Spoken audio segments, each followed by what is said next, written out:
পরস্পরের সহযোগিতার মধ্য দিয়েই কিন্তু আজকে শেখ হাসিনাকে আমরা বিদায় করেছি। বিগত 17টা বছর শুধু আমাদের নেতারা জেলে গিয়েছে বা আমরা আহত হয়েছি, গুম হয়েছি সেটা না, আমাদের সাথে কাজ করতে গিয়ে আপনাদের সংবাদ কর্মীরাও জেলে গিয়েছেন, আহত হয়েছেন, অনেকে পঙ্গু হয়েছেন। কাজে আপনাদেরকে আলাদা করে দেখার কোনো বিষয় নাই। আমরা জানি যে যারা বিএনপি বিট করেছেন গত সরকারের আমলে আপনারা বিভিন্নভাবে নিগৃহীত হয়েছেন। এটার জন্যই আমরা বলতে পারি যে আপনারা আমাদের বিএনপির পরিবারের একটি অংশ।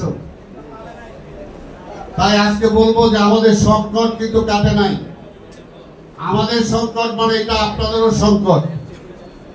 2 দিন আগেই তো আমরা দেখলাম, গতকালকেই দেখলাম যে সচিবালয়ে আগুন লাগালো কারা, আর সেখানে সকল সাংবাদিক যাতে প্রবেশ করতে না পারে তাদের ইমিগ্রেশন কার্ড সব বাতিল করে দেওয়া হলো।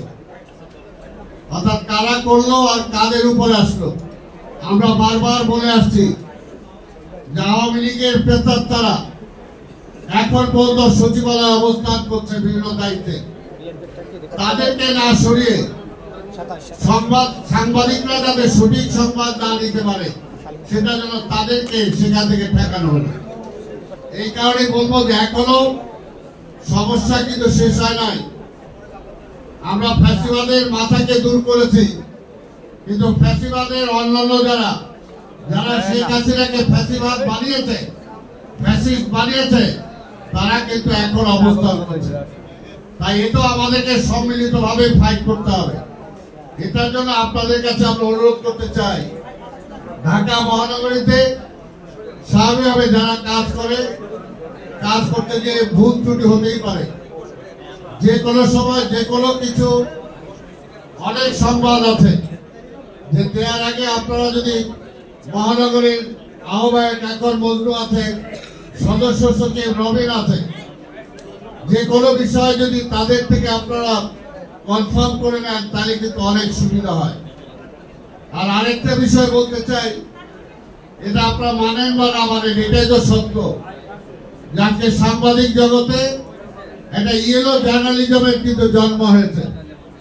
সেটা হয়তো পেশাগত সাংবাদিকের বাইরেও আমরা বিভিন্ন আজকে সংবাদ মাধ্যম সৃষ্টি হয়েছে, সেখানে কিন্তু অনেক আমরা দেখতে পাই যে সংবাদ একটা হলো সৃষ্টি করা, আরেকটা হলো সংবাদ সংগ্রহ করা। সংবাদ সংগ্রহ করলে অসুবিধা নাই, যেটা সত্য সেই সংবাদটা আপনি ছাপের, অসুবিধা নাই।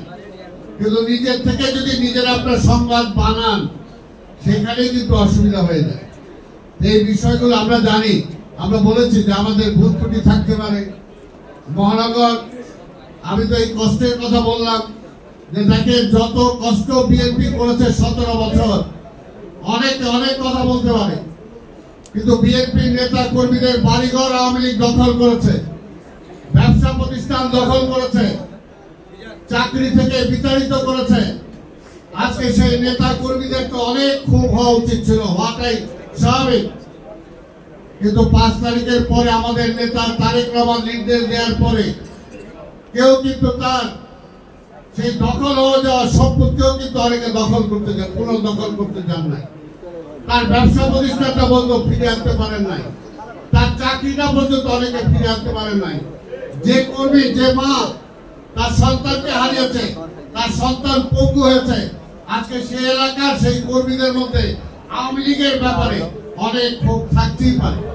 2-1টা জায়গায় 2-1টা বিক্ষিপ্ত ঘটনা ঘটতেই পারে, সেগুলো আমরা বিশ্বাস করি। সেটা টোটাল একটা দলের উপরে যখন চলে আসে তখন কিন্তু এটা আমাদের জন্য, আমরা ক্ষতিগ্রস্ত হলে আপনারাও ক্ষতিগ্রস্ত, দেশ ক্ষতিগ্রস্ত। আজকের একটা কথা মনে রাখতে হবে যে আজকে